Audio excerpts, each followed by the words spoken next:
आज़ादी की 77वीं वर्षगांठ के मौके पर आज हम बात करेंगे भारत के स्वतंत्रता संग्राम के एक ऐसे क्रांतिकारी की जिसने महज 18 वर्ष की उम्र में देश के लिए अपने प्राण न्योछावर कर दिए।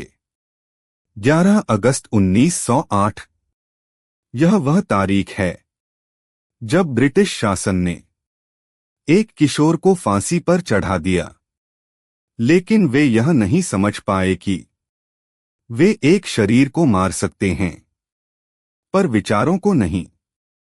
जी हां, हम बात कर रहे हैं भारतीय स्वतंत्रता संग्राम के सबसे युवा क्रांतिकारियों में से एक खुदीराम बोस की। नमस्कार दोस्तों, मैं हूं प्रमजीत और आपका स्वागत है प्रचीन सोच के एक और नए एपिसोड में। भारत की आजादी की लड़ाई, त्याग, तपस्या और बलिदान की अनगिनत कहानियों से भरी हुई है। इन्हीं कहानियों में एक नाम ऐसा है जो आज भी लोगों के दिलों दिमाग में अमर है, खुदीराम बोस। एक सदी से भी अधिक समय बीत चुका है, लेकिन उनका नाम आज भी उतनी ही श्रद्धा से लिया जाता है। प्रारंभिक जीवन। खुदीराम बोस का जन्म 3 दिसंबर 1889 को पश्चिम बंगाल के मिदनापुर जिले के एक छोटे से गांव में हुआ। वे एक तहसीलदार के पुत्र थे। परिवार साधारण था, लेकिन संस्कार गहरे थे। उनकी 3 बहनें थीं, लेकिन बचपन में ही उनका जीवन संघर्षों से भर गया। जब खुदीराम मात्र 6 वर्ष के थे, तभी उनकी मां का निधन हो गया। 1 साल बाद पिता का साया भी उठ गया। अब उनकी देखभाल की जिम्मेदारी उनकी बड़ी बहन पर आ गई, जो हटच्छा गांव में रहती थीं। यही बहन मां भी बनी और पिता भी। शिक्षा। खुदीराम बोस ने अपनी हाई स्कूल की पढ़ाई हैमिल्टन हाई स्कूल से की। वे पढ़ाई में तेज थे, लेकिन उनके मन में देश के लिए कुछ करने की अद्भुत बेचैनी थी। उस समय बंगाल का वातावरण राष्ट्रीय चेतना से भरा हुआ था। हर जगह आजादी की चर्चा होती थी।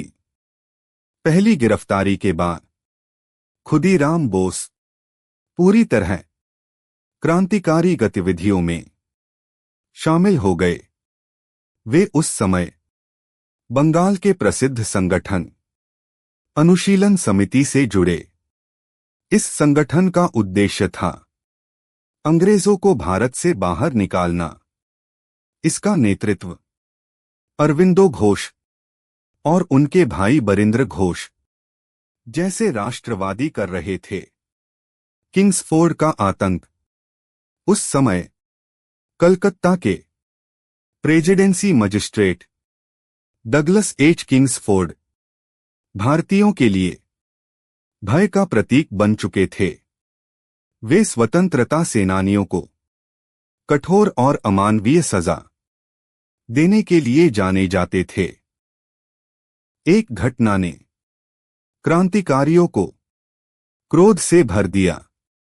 एक 15 वर्षीय युवक सुशील सेन ने पुलिस की क्रूरता का विरोध किया। इसके जवाब में किंग्सफोर्ड ने उसे 15 कोड़े मारने का आदेश दिया।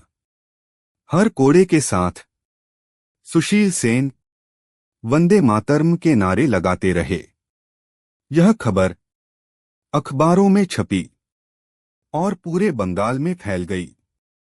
बदले का निर्णय क्रांतिकारियों ने तय कर लिया कि अब किंग्सफोर्ड को जवाब देना होगा। ब्रिटिश सरकार को इस योजना की भनक लग गई। उन्होंने किंग्सफोर्ड का तबादला मुजफ्फरपुर कर दिया। लेकिन इससे क्रांतिकारियों का इरादा कमजोर नहीं पड़ा। जिम्मेदारी।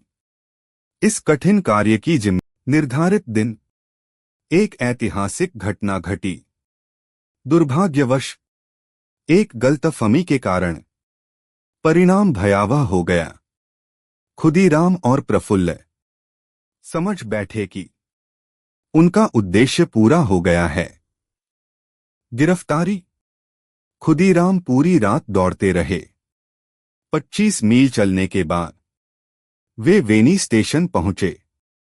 वहां उनकी हालत देखकर पुलिस को शक हुआ और उन्हें पकड़ लिया गया। प्रफुल्ल कुमार चाकी गिरफ्तारी से पहले अपने प्राण त्याग चुके थे। मुकदमा। खुदीराम पर मुकदमा चला। 21 मई 1908 को सुनवाई शुरू हुई। कई वकीलों ने देशप्रेम के कारण उनका केस लड़ा। अपील भी की गई, लेकिन फैसला नहीं बदला।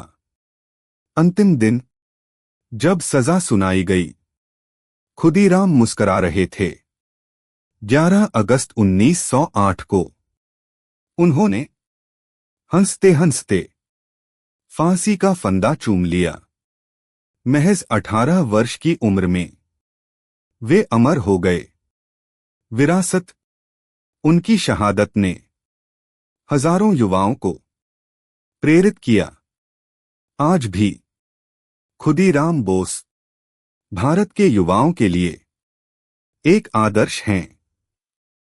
आजादी की 77वीं वर्षगांठ पर आइए उन सभी वीरों को नमन करें।